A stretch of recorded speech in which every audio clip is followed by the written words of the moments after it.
शेरी रहमान साहिबा साबिक सफ़ीर हमारे साथ हैं। शेरी साहिबा, क्या हाल है आपका?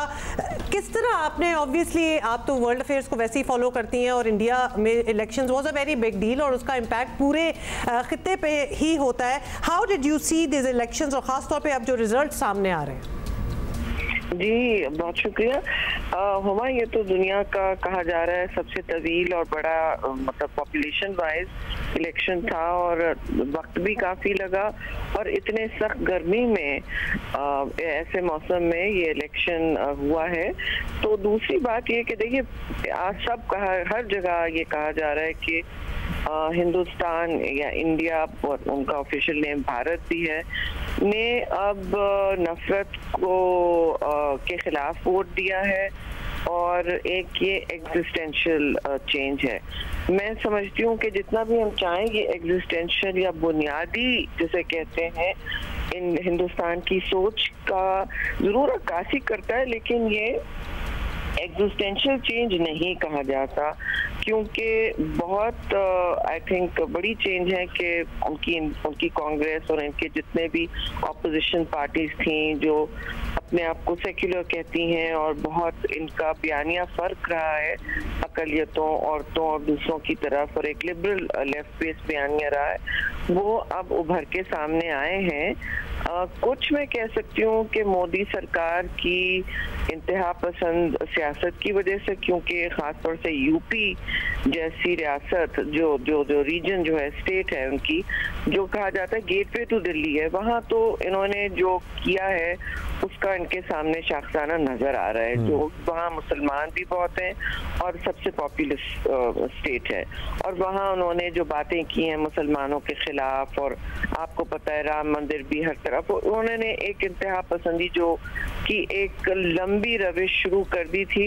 ये सवाल हमें करना चाहिए कि क्या ये रुकेगी कि नहीं, और क्या ये इलेक्शन सिर्फ इस पर हुआ है? नहीं, मैं समझती हूँ वो जो 400 बार पार का उनका नारा था उसमें इसलिए ब्रेक लगा है जी, क्योंकि बेरोजगारी जिसके खिलाफ ज्यादा मेन स्ट्रीम इंडिया और मेन स्ट्रीम मीडिया जो है, जो आप कह रहे हैं ना गोदी मीडिया, बिल्कुल सही नाम दिया, मेन स्ट्रीम मीडिया ने तो कबूतर की तरह आंख बंद की हुई थी जी।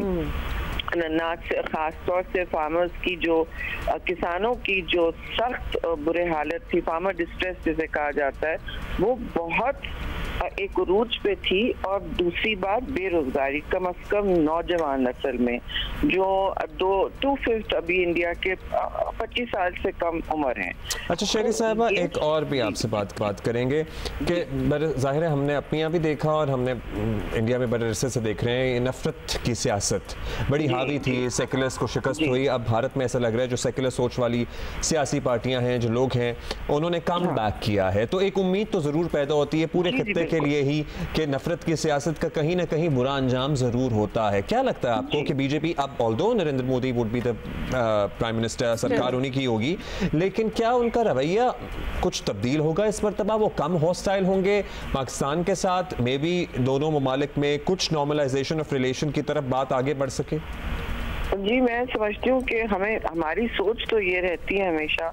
आपको याद है जब ये पहली दफा आए थे तो बहुत यहाँ पे स्पेकुलेशन हुई थी कि शायद एक राइट विंग गवर्नमेंट, यानी कि जिस तरह पहले पिछली बीजेपी की गवर्नमेंट रही हैं कि ये एम्पावर्ड होती हैं मतलब कोई तब्दीली लाने में, तो इन्होंने तो खैर आपके सामने, हम सबकी तारीख हमारे सामने है, 2019 में उन्होंने कश्मीर के साथ किया जो, और इनके मंशूर में भी आज़ाद कश्मीर का नाम है कि उस पर भी वहाँ भी होना चाहते हैं। लेकिन जो आपका सवाल है बहुत अहम है कि ये अब जो सेक्युलर पार्टीज ने कम बैक किया, जाहिर है वो जो मुसलमान हैं हिंदुस्तान में, उनके लिए तो ये बहुत एक रिलीफ की घंटी है।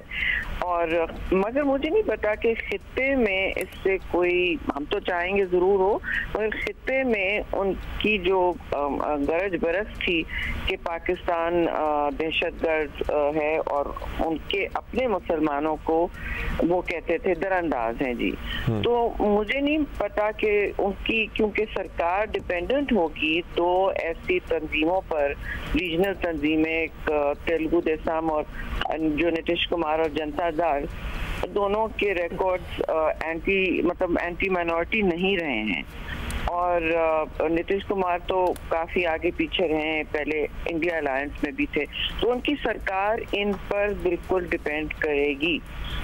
उनका रोल क्या होगा ये मैं समझती हूँ बहुत बड़ा क्वेश्चन मार्क है, लेकिन मोदी की जात, उनका ब्रांड जो है वो मैं नहीं समझती तब्दील होगा, और उनकी जहां भी उनको लचक मिलेगी वो कोशिश करेंगे कि अपनी इंतहा पसंद सियासत, एक्सक्लूजन की जो सियासत है वो जारी रखें। और देखिए उनके लिए सबसे बड़ा चैलेंज खित्ते में वो चीन को समझते हैं, जबकि इन्होंने इलेक्शन में पाकिस्तान के खिलाफ खासा ढोल बजाया, जो हमारे इलेक्शन में हिंदुस्तान इस तरह इशू नहीं होता, आपने देखा होगा, लेकिन इन्होंने पाकिस्तान का खासा ढोल बजाया है, जो एक बड़ी इंटरेस्टिंग बात है कि इतना ऑब्सेशन अभी तक आपको पाकिस्तान से है, जो आप कहते हैं आप आगे निकल गए, राइट। तो उनको सबसे बड़ा चैलेंज खास तौर से गलवान के बाद चीन से है, और वो चीन से अपनी कंपटीशन इस वक्त को पर फोकस कर रहे हैं, इकोनॉमिकली भी, और उनका बॉर्डर भी हॉट रह सकता है जी उनके साथ।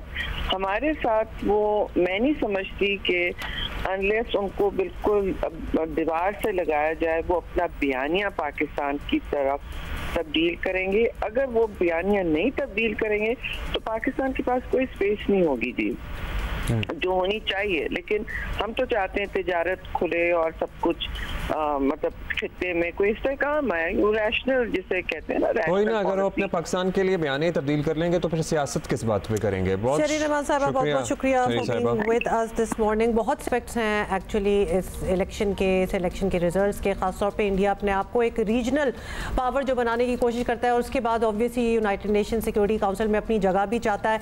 बड़ी चीज़ों को जो है इन इलेक्शंस की वजह से मोदी हिमसेल्फ और उनकी पार्टी बीजेपी को तो डेंट पड़ा ही है।